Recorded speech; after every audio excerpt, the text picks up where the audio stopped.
After I finished my formal education, my 3 degrees, I started studying history and philosophy.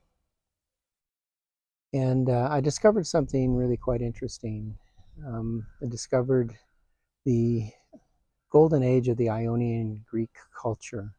This is the age that gave us the very memorable names that we even know today of Pythagoras, Euclid, Archimedes, Democritus, Euclid, Plato, and Socrates, of course. This age was an age of enlightenment where women were treated equally or often better than men because women were typically the teachers and the doctors for this society. What I found most interesting was that this society trained its philosophers to be one of the highest levels of society, along with the artists. But in order to become a philosopher, one had to first study mathematics and geometry in order to hone the skill of logic. And then one had to study the natural sciences to understand the laws of nature before one was ready to become a philosopher and to speculate on the spiritual laws that go behind the physical laws that we live in. And what was interesting to me is that's kind of how my path had gone in my life. I was very strong in mathematics and logic as a young child. I studied some of the natural sciences, and then I started to study philosophy. In 2004, I was invited to a Neoplatonist symposium in Liverpool to present my paper on Origenes, who was also one of the Ionian Greeks. This conference really opened my eyes because I hadn't had any formal training in philosophy through my college education, that I was now thrown into this environment of professors of philosophy and so forth. And it opened my eyes because they had come at this from a very different direction. They had not taken the path that the Ionians had recommended as far as honing logic first, understanding the natural sciences. And it was really quite interesting to see the conclusions that they were coming to. There were 2 encounters I had there that really stuck with me throughout my life. And one was right after I presented my paper. A woman came up to me and she said, "I see you." And I looked at her and I said, maybe we should have some coffee and talk about that.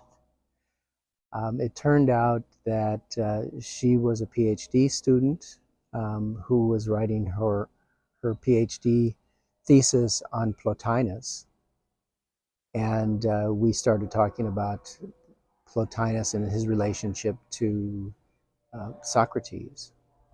In the end, she changed her thesis to actually compare Plotinus to Socrates and preferring the philosophy of Socrates above that of Plotinus.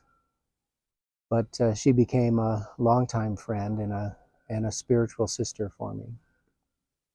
The other relationship that I formed while I was there was with a neurosurgeon who worked in a trauma center.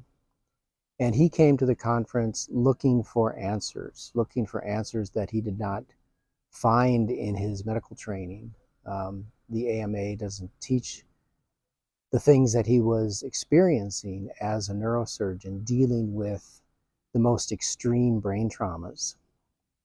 And he came to the conference looking for information about the soul because that is what he'd been experiencing as a neurosurgeon, finding that when they treated brain dead people quite well, there was a physical reaction.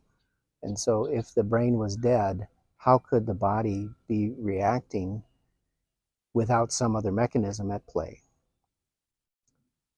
And we set up a long discussion talking about his experiences of severe brain trauma and evidence of a soul.